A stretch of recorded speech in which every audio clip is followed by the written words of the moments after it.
Bonjour, je me présente, Karim Haddad, enseignant au lycée Al-Nasr à Rienne. Cette séance, je vais l'assurer sous la supervision de mon inspecteur Serzaïs Bouali. La séance d'aujourd'hui achève la première partie de notre programme, à savoir la croissance économique et ses facteurs. Deux chapitres structurent cette première partie. Un premier chapitre intitulé La croissance économique, qui a trait à la définition de la croissance, à sa mesure, à la présentation de des différents types, croissance intensive, croissance extensive, à son irrégularité, etc. Le deuxième chapitre s'intéresse aux facteurs qui contribuent à la croissance, à savoir le travail et le capital. Donc logiquement, le chapitre 2 comporte deux sections.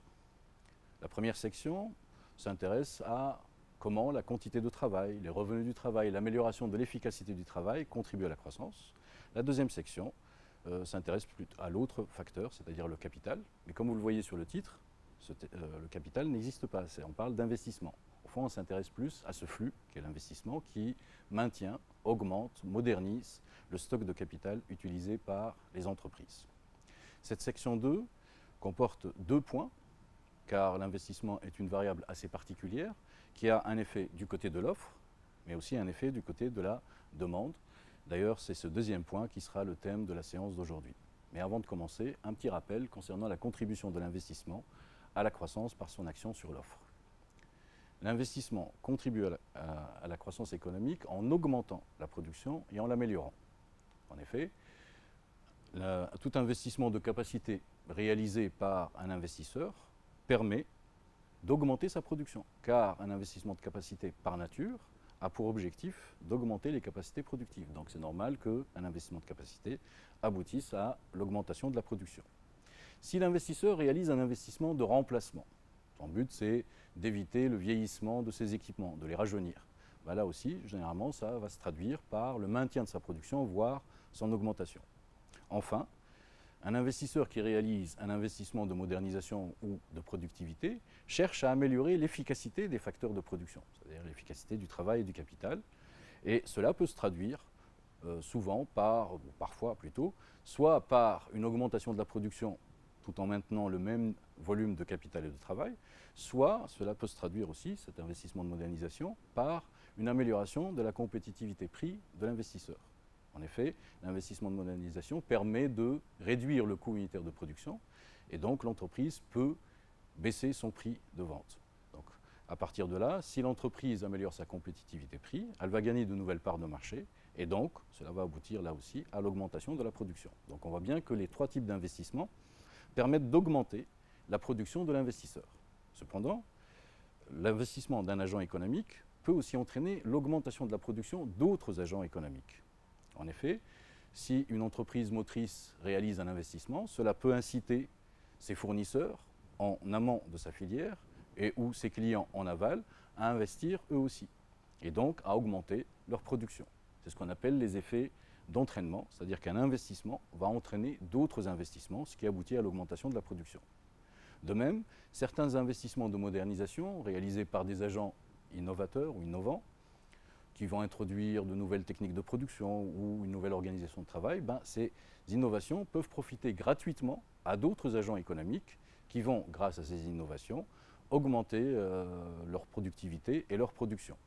Donc, on voit bien que l'investissement augmente non seulement la production de l'investisseur, mais aussi, dans certains cas, la production d'autres agents économiques. Le deuxième effet, ici j'ai oublié de le dire, c'est ce qu'on appelle les externalités positives.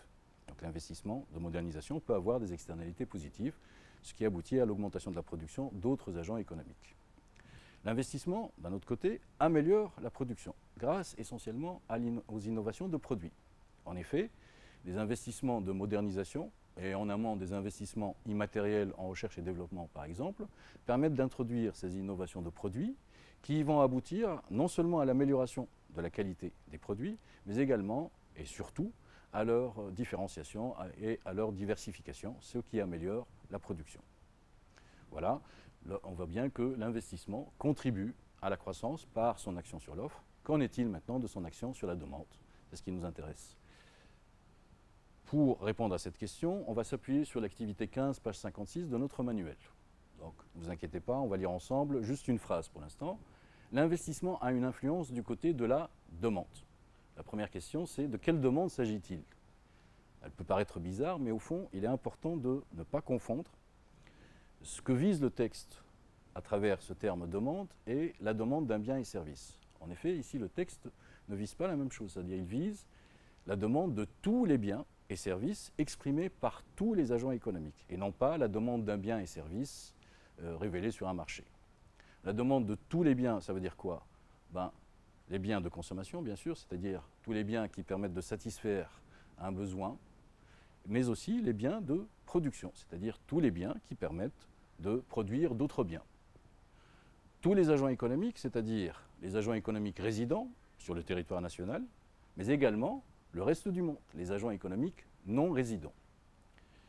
Donc, il s'agit de ce qu'on appelle la demande globale. C'est l'ensemble des biens et services achetés par tous les agents économiques et non pas la demande d'un bien et service qu'on a vu exceptionnellement cette année, au début justement de l'année. Revenons à notre texte. On va terminer la lecture, c'est pas très long. Il fait d'abord, l'investissement, il fait d'abord partie des composantes de la demande comme les exportations ou la consommation. En effet, la dépense d'investissement correspond à une demande exprimée auprès des producteurs de biens et d'équipements. La deuxième question, c'est pourquoi l'investissement est-il considéré comme une demande? Si vous regardez bien l'écran, la réponse s'y trouve. C'est le deuxième paragraphe. La dépense d'investissement correspond à une demande exprimée auprès des producteurs de biens d'équipement. En fait, on l'a déjà vu en deuxième année, l'investissement, surtout l'investissement matériel, peut être défini comme l'acquisition, c'est-à-dire l'achat, de biens d'équipement, machines, locaux, etc. Donc il s'agit d'un achat. Donc c'est normal que l'investissement soit une composante de la demande globale, à côté de la consommation, des dépenses publiques et des exportations, qui sont les 4 composantes de la demande globale. Donc première idée importante, c'est que, toute chose égale par ailleurs, l'accroissement de l'investissement augmente la demande globale, ce qui contribue à la croissance économique. Mais bon, l'effet de l'investissement ne se limite pas à cette idée. Donc on va revenir à notre manuel avec l'activité 14, page 55, pour avoir d'autres idées, pour voir comment l'investissement contribue à la croissance en ayant une action ou par son action sur la demande, et plus particulièrement en augmentant la demande. On va lire ensemble si vous voulez bien. Les investissements de modernisation génèrent des gains de productivité qui, à travers leurs effets sur les revenus et les prix, dynamisent la production. La baisse des prix réels des biens et services stimule la consommation des ménages. Les entreprises peuvent conserver une partie des gains de productivité sous forme de hausse de profit, des profits facilitant l'autofinancement des investissements. Les recettes de l'État étant assises sur les revenus et la consommation, les prélèvements fiscaux et sociaux, prélèvements sociaux c'est les cotisations sociales, peuvent croître pour financer des dépenses publiques croissantes. Investissements publics, création d'emplois publics et transferts sociaux. Transferts sociaux, ce sont les revenus de transfert, pensions de retraite, etc., qui soutiennent la consommation des ménages. Les gains de productivité en permettant la baisse des prix de vente favorisent les exportations. Ainsi, la distribution des gains de productivité en dynamisant, j'ai failli dire dynamitant, en dynamisant les différentes composantes de la demande globale, consommation, investissement, dépenses publiques et exportation, est facteur de croissance économique. Ce qu'on nous demande de faire, c'est d'expliquer cette phrase soulignée. Donc, comment cette distribution dynamise les différentes composantes de la demande globale. Donc, on va faire un schéma. Notre point de départ, c'est les investissements de modernisation, parce que c'est un investissement de modernisation qui permet d'augmenter la productivité du travail et du capital. Donc, l'augmentation de la productivité des facteurs de production se traduit par des gains de productivité. Et c'est la répartition de ces gains de productivité entre les différents agents économiques qui va normalement dynamiser les différentes composantes de la demande globale. Donc jusqu'ici, au fond, il n'y a rien de nouveau. C'est-à-dire la seule chose qui diffère, c'est le point d'arrivée. En effet, la répartition des gains de productivité entre les différents agents économiques, c'est-à-dire les ménages, consommateurs ou salariés, l'entreprise, l'État, vous l'avez déjà vu au cours de la première section, lorsque vous avez vu comment l'amélioration de l'efficacité du travail permet de contribuer à la croissance économique. Donc, ce qui est différent, c'est que le point de départ est le même, mais le point d'arrivée, il faut vraiment insister sur le fait que cette répartition va augmenter aussi bien la consommation que les exportations, que l'investissement, que les dépenses publiques. Donc, on va voir comment, très simplement, en faisant comme on le sait. Cette répartition des gains de productivité, elle se traduit pour les salariés. Ce qui les intéresse, c'est une hausse des salaires. Cette hausse des salaires va améliorer ou augmenter leur pouvoir d'achat, d'où une augmentation de la consommation. De même, l'augmentation de la productivité du travail et du capital va permettre aux entreprises ou à l'entreprise de réduire son coût unitaire de production, et donc, si elle le veut, de baisser son prix, et d'améliorer donc sa compétitivité prix. Cette baisse de prix profite au consommateur qui voit son pouvoir d'achat augmenter, ce qui augmente la consommation. En même temps, cette baisse des prix a un impact aussi sur une autre composante de la demande globale, c'est-à-dire les exportations. En ce qui concerne l'entreprise, l'entreprise, cette répartition des gains de productivité, pour elle, ce qui l'intéresse, c'est l'augmentation, elle va se traduire par une augmentation du profit. Donc la partie des profits qui est distribuée sous forme de dividendes aux actionnaires, elle va permettre d'augmenter les dépenses de consommation. Si les actionnaires sont des personnes physiques, ils vont pouvoir consommer davantage. L'autre partie, c'est-à-dire la partie non distribuée du profit, celle qui est épargnée, elle va permettre à l'entreprise d'avoir une capacité d'autofinancement plus importante et donc d'investir davantage. Enfin, dernier agent, l'État. L'État, à travers cette répartition, va voir ses recettes publiques augmenter. Quand on dit que l'État va voir ses recettes publiques augmenter, ça ne veut pas dire qu'il va imposer davantage les entreprises ou les personnes physiques. Tout simplement, 20% sur 2 milliards, c'est mieux que 20% sur 1 milliard. On verra bien que grâce à la répartition des gains de productivité, les profits ont augmenté. Donc l'État va avoir des recettes publiques plus importantes. La consommation, quand elle augmente, ça veut dire que la TVA qui va être versée à l'État va augmenter. Donc l'accroissement des recettes publiques va permettre à l'État de dépenser davantage. Donc les dépenses publiques vont augmenter. Pour être un tout petit peu plus précis, l'État va pouvoir investir davantage. Il va pouvoir octroyer des revenus de transfert, c'est-à-dire des pensions de retraite, des allocations familiales, les remboursements de frais médicaux plus importants. Donc les ménages pourront consommer davantage. L'État va créer aussi de l'emploi. Donc on voit bien que la répartition des gains de productivité à partir d'investissements de modernisation augmente chacune des composantes de la demande globale, donc accroît la demande globale, ce qui contribue à la croissance. Voilà, on a un schéma. On va passer maintenant à un texte écrit. Donc le texte écrit, ça va être un texte à trous parce que ça nous permet aussi d'évaluer un peu, de voir si on a bien compris ce schéma. Donc les termes en rouge, ce sont ceux qu'on va utiliser sur cet écran parce qu'il y a une autre page. Donc je vais vous laisser un peu le temps, je vais lire tranquillement les termes et puis on va essayer de les placer. On a revenus supplémentaires, exportation, profit, composantes, baisse des prix des produits, hausse de la consommation des ménages, compétitivité. Je vais lire avec vous très doucement, j'espère que vous avez eu le temps de voir un peu le texte. Si les entreprises réalisent des investissements de modernisation, la productivité des facteurs de production augmente, ce qui génère des gains de productivité, c'est-à-dire des quoi? Là, comme par hasard, c'est le premier terme, c'est-à-dire des revenus supplémentaires issus de cet accroissement de la productivité. Or, la répartition de ces gains entre les agents économiques, ce que nous avons vu sur le schéma, entraîne une hausse de la demande globale en permettant d'accroître chacune de ces composantes. En effet, cette répartition va se traduire d'une part par une hausse des salaires et d'autre part par puisqu'après il y a pouvoir d'achat, donc par une baisse des prix des produits. Le pouvoir d'achat des ménages s'accroît, d'où, c'est clair là, d'où une hausse de la consommation des ménages. En outre, la baisse des prix des biens et services augmente une autre composante de la demande globale, à savoir, de ce qui reste, les exportations. En effet, la baisse des prix signifie l'amélioration de la compétitivité, et d'ailleurs pour être plus précis, la compétitivité prix, des entreprises, et donc l'accroissement de leur capacité à augmenter leur part de marché à l'étranger. En ce qui concerne les entreprises, cette répartition se traduit par une hausse de leurs profits. La part de ces profits qui n'est pas versée sous forme de dividendes augmente, ce qui permet d'accroître l'investissement privé et donc la demande globale. Donc là, on va terminer avec les deux derniers termes, revenus de transfert et recettes publiques. Enfin, donc reste le dernier agent, enfin, en ce qui concerne l'État, la répartition des gains de productivité se traduit par une hausse des recettes publiques. En effet, les augmentations de salaires et des profits vont générer une augmentation des recettes fiscales et sociales de l'État.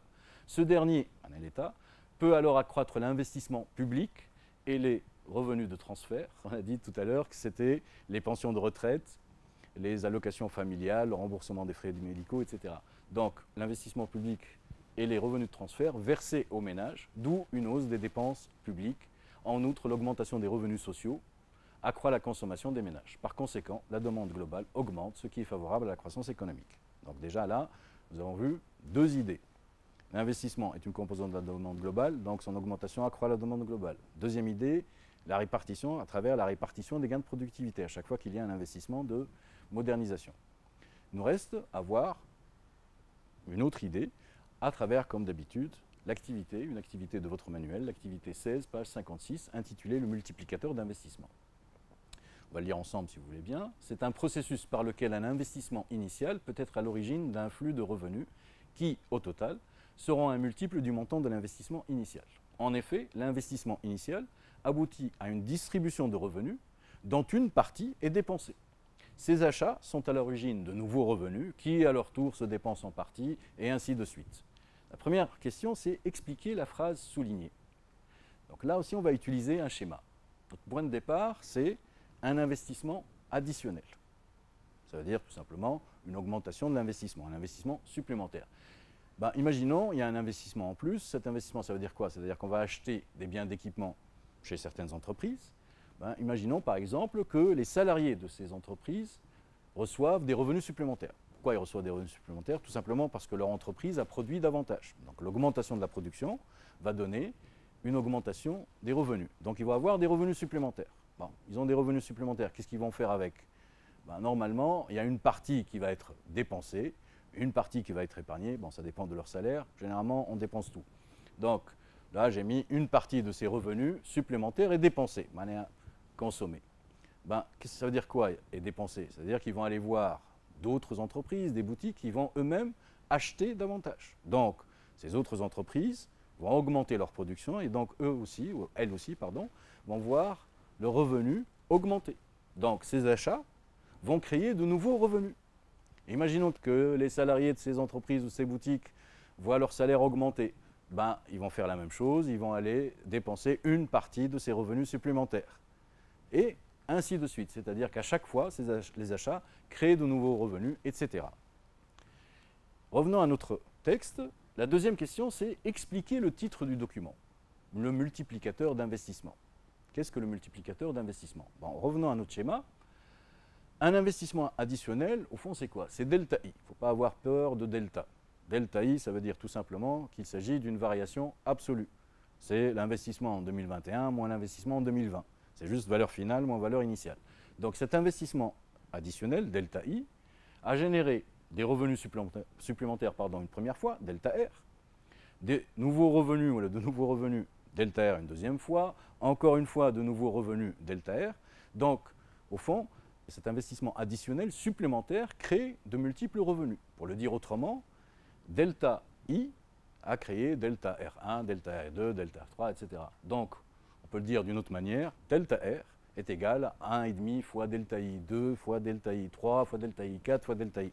À chaque fois, on ne va pas s'amuser à mettre 1,5, 2, 3, 4.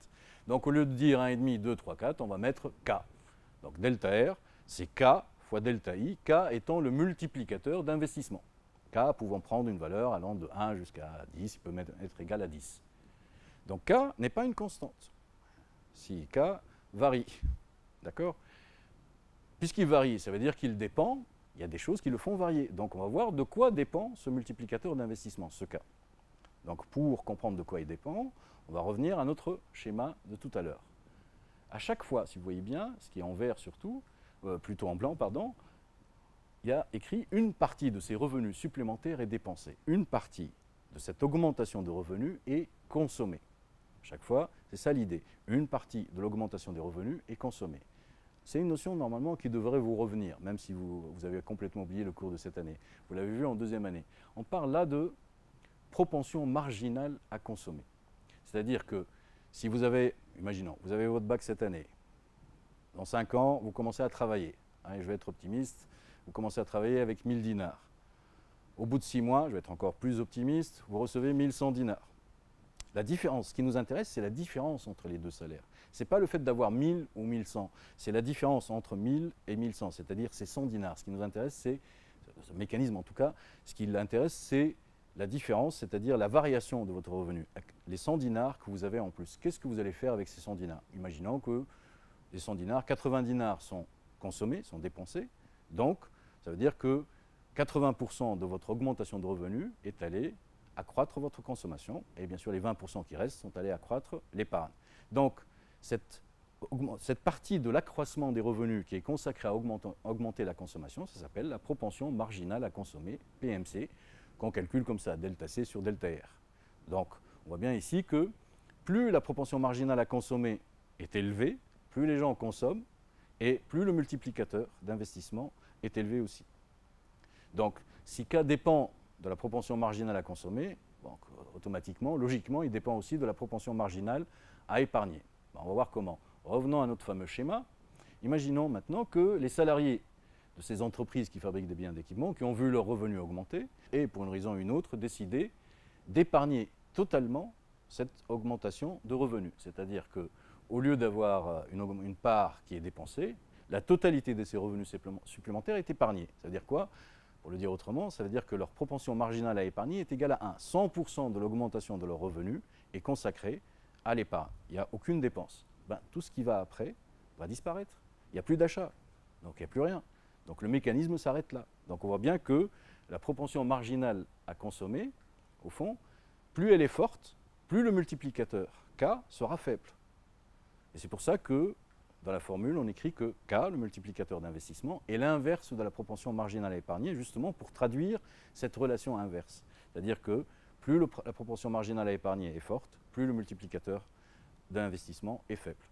En dessous, vous voyez que K est égal aussi à 1 sur 1 moins la propension marginale à consommer, tout simplement parce que la propension marginale à épargner plus la propension marginale à consommer est égale à 1.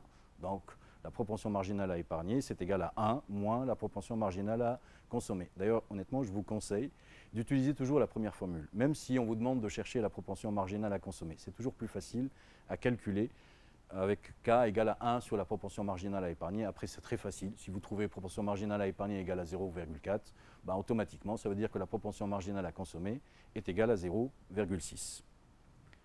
Donc, maintenant, on va faire une petite application pour voir justement si on arrive à bien saisir de quoi il s'agit, comment fonctionne ce mécanisme. Donc, vous avez devant vous un tableau. Il faut être vigilant. Première chose, j'ai décidé de rajouter ça, c'est l'indice de l'investissement. Vous vous rappelez un peu comment utiliser l'indice, qui est un instrument de mesure de l'évolution d'une variable. Donc, ce n'est pas lié au PIB seulement. L'indice, ça peut être l'indice de l'investissement, l'indice des chaises, ce que vous voulez. Donc, l'indice de l'investissement, en plus, on marque 2018 100, ça veut dire que l'année de base, c'est 2018.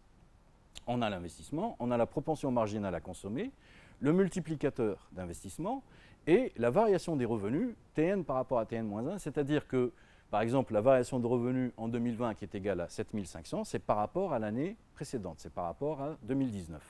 Donc la première question, compléter le tableau. Donc qu'est-ce qu'il faut faire? D'après moi, après vous êtes libre, commencez déjà par mettre devant vous, mettre sur votre copie, les formules. Ici, il y a deux formules. D'abord, l'indice de l'investissement, en Tn, c'est l'investissement, l'année, on calcule cet indice sur la valeur de l'investissement l'année de base fois 100. L'autre formule, c'est celle qu'on vient de voir maintenant, c'est que la variation des revenus, c'est K fois delta I, K étant égal à 1 sur la propension marginale à épargner. Puis on peut commencer très doucement. Donc, première chose, on a l'indice de l'investissement en 2019, bien sûr, par rapport à l'année de base, 2018 est égal à 120. Moi, je l'écris tout le temps, 2019 par rapport à 2018, pour ne pas oublier que l'année de base, c'est 2018. Parce que généralement, si on cherche l'indice, vous verrez, si on cherche l'indice d'investissement en 2020, on peut se tromper. On va calculer par rapport à 2019. C'est toujours par rapport à l'année de base. Donc, vous ne perdez rien à l'écrire. En plus, au moins, c'est clair. Parce que généralement, quand vous avez beaucoup de chiffres à la fin, surtout si on se trompe, on ne sait plus du tout de quoi il s'agit. Donc, l'indice de l'investissement en 2019 par rapport à 2018 est égal à 120. Ça veut dire quoi? Comment ils ont calculé? Comment a été calculé ces 120? La formule, c'est l'investissement en 2019 sur l'investissement en 2018 fois 100, qui est égal à 12 000 sur l'investissement en 2018 fois 100, est égal à 120.